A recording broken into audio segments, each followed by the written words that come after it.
মাতৃ জব কাৰ্ডৰ কাম কৰি পঢ়ুৱাইছিল পুত্ৰক। 9 বছৰ বয়সতেই পিতৃক হেৰুৱাইছিল অংকুৰে। স্কুলৰ বেগৰ ওজন সহিব নোৱাৰা অৱস্থাৰ পৰাই অংকুৰে ল'ব লগা হৈছিল পৰিয়ালৰ দায়িত্ব। আৰম্ভ হৈছিল 9 বছৰ বয়সতে অংকুৰৰ কঠোৰ জীৱন সংগ্ৰাম। আজি অংকুৰ উজলি উঠিছে সদ্য ঘোষিত হাইস্কুল শিক্ষান্ত পৰীক্ষাৰ ফলাফলত। 5টা বিষয়ত লেটাৰ মাৰ্ক লৈ হাইস্কুল শিক্ষান্ত পৰীক্ষাত উত্তীৰ্ণ হৈছে অংকুৰ। পুত্ৰৰ সফলতাত আজি মাতৃৰ মুখত হাঁহি বিৰিঙিছে। গেলেকীত পিতৃহাৰা এজন ছাত্ৰৰ কঠোৰ জীৱন সংগ্ৰাম। এখন সৰু পাণ তামোলৰ দোকান দিয়ে চলাই আহিছে পৰিয়াল।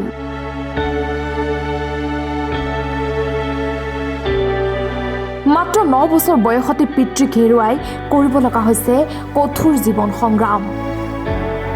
এই ছাত্ৰজনৰ নামেই হৈছে অংকুৰ তেলী। ঘৰ শিৱসাগৰ জিলাৰ গেলেকীৰ বৰটানী গাঁৱত। ছাত্ৰজনে সদ্য ঘোষিত হাইস্কুল শিক্ষান্ত পৰীক্ষাত 5টা বিষয়তে লেটাৰ মাৰ্ক লৈ উত্তীৰ্ণ হৈছে। 5ম শ্ৰেণীত পঢ়ি থাকোঁতেই পিতৃৰ বিয়োগৰ পিছতেই মাতৃয়ে টিউচন আৰু জব কাৰ্ডৰ কাম কৰি ঘৰ চলোৱাৰ লগতে পুত্ৰৰ পঢ়াৰ খৰচ বহন কৰিছিল। এতিয়া এই পুত্ৰই এখন সৰু পাণ তামোলৰ দোকান দি পৰিয়াল পোহপাল দিয়াৰ লগতে নিজৰ শিক্ষাৰ জীৱন চলাই গৈছে।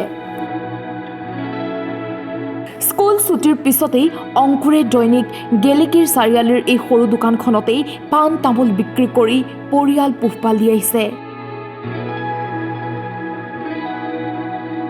শিৱসাগৰ জিলাৰ গেলেকীৰ আদৰ্শ বিদ্যাপীঠত অধ্যয়ন কৰা এই ছাত্ৰজনৰ ভৱিষ্যতে অইল ইণ্ডিয়াত চাকৰি কৰাৰ সপোন পুহি ৰাখিছে। মোৰ নাম শ্ৰী অংকুৰ তেলী, দেউতাৰ নাম শ্ৰী কেশৱ তেলী। দেউতা নাই, দেউতা ঢুকুৱা 5 বছৰ হৈছে। মাৰ নাম মাইনু চাহু। মোৰ গাঁওখনৰ নাম গেলেকী বৰটানী গাঁও। ভালেই হৈছে। 5টা বিষয়ত লেটাৰ লৈ ষ্টাৰ মাৰ্কসহ পাছ কৰিবলৈ সক্ষম হৈছোঁ। কোনকেইটা বিষয়ত তুমি লেটাৰ পাইছা? ইংৰাজী, অসমীয়া, বিজ্ঞান, সমাজ বিজ্ঞান আৰু হিন্দী। তুমি ক'ত অধ্যয়ন কৰিছিলা? মই গেলেকী আদৰ্শ বিদ্যাপীঠ। পঢ়া শুনা দোকানৰ পৰা গৈ মেলি মই স্কুললৈ আহি লওঁ। স্কুলৰ পৰা আহি মেলি দোকান খোলোঁ। দোকান খুলি ৰাতি 8টা 7টাত বন্ধ কৰোঁ। তাৰপৰা গৈ মেলি মই ৰাতি পঢ়োঁ। কিমান সময় পঢ়িবলৈ সময় পোৱা? এনেই 6 ঘণ্টা 7 ঘণ্টা পঢ়োঁ ৰাতি। কেতিয়াবা 11টা 12টালৈকে, কেতিয়াবা হয় 1টা 2টা বাজি যায়। আৰু স্কুলৰ সময়ত দোকানত কোন থাকে? স্কুলৰ সময়ত দোকানখন বন্ধ থাকে। বন্ধ থাকে। অঁ। আৰু তুমি স্কুলৰ পৰা ছুটীত আহি পেলাই? স্কুলৰ পৰা ছুটী হয়, ছুটী হোৱাৰ পাছত আহোঁ। তাৰপৰা দোকান খোলোঁ। মই গেলেকী জাতীয় বিদ্যালয় ল'ম বুলি ভাবিছোঁ। ছায়েন্সত পঢ়িম বুলি ভাবিছোঁ। ভৱিষ্যতে কি হোৱাৰ মন আছে? মোৰ ভৱিষ্যতে অইলত যাবলৈ মন আছে। বাকী এতিয়া পৰিয়ালৰ একমাত্ৰ উপাৰ্জনকাৰী? তুমি উপাৰ্জন? মই আৰু মাও অলপ চলপ কৰে। হয়।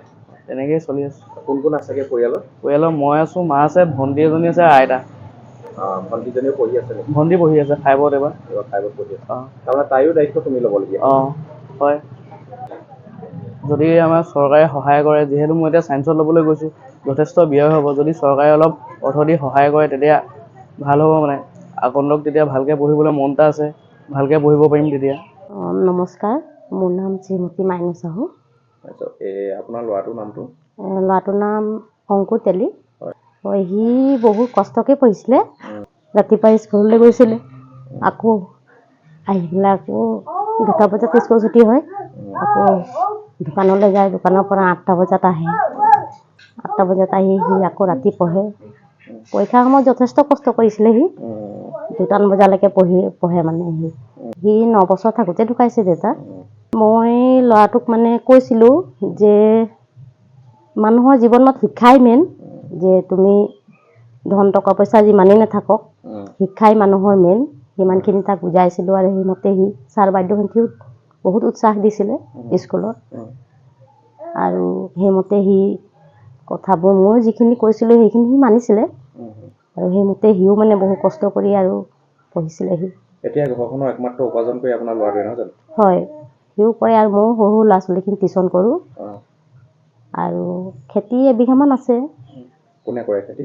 খেতি ময়ে মানে মানুহ চানুহ তেনেকৈ হেৰি কৰি কৰোঁ আৰু মানুহ চানুহ লগাই এই ছায়েন্স পঢ়িম বুলি কৈছে ফৰ্ম আনিলে বাৰু এই ওচৰৰে জাতীয় বিদ্যালয়ৰ পৰা চৰকাৰলৈ মই এইটোৱে আহ্বান জনাইছোঁ যে ল'ৰাটোৱেই এতিয়া পাণ তামোলৰ দোকান দি দুই এপদ বস্তু সামগ্ৰী আনিছিলে আৰু এতিয়া সি ছায়েন্সত যোৱাৰ লগে লগে ধৰক তাৰো বহুখিনি সময় লাগিব পঢ়া শুনা কৰিবলৈ চৰকাৰক মই এইটোৱে আহ্বান জনাইছোঁ আৰু আৰ্থিক দিশত যেন অলপ সহায় কৰে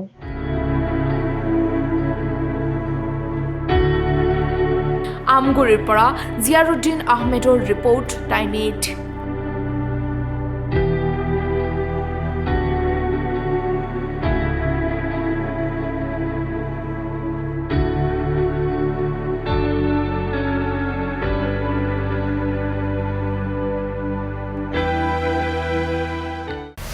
প্ৰতিটো ৰাজনৈতিক দলে বজাইছে নিৰ্বাচনী ৰণদংকা বিজেপিৰ নিৰ্বাচনী ইস্তাহাৰত জনতাৰ বাবে আছে কি কংগ্ৰেছ আৰু বিৰোধীয়ে জনতাক দিছে কি প্ৰতিশ্ৰুতি AIUDF ফেক্টৰ হ'ব নেকি এইবাৰৰ নিৰ্বাচনত প্ৰতিটো দলৰ প্ৰতিনিধিয়ে জনতাক ক'ব তেওঁলোকৰ প্ৰতিশ্ৰুতিৰ কথা ষ্টাৰ চিমেণ্ট 24ত চৰকাৰ কাৰ পাৱাৰ্ড বাই ডাটা মিছন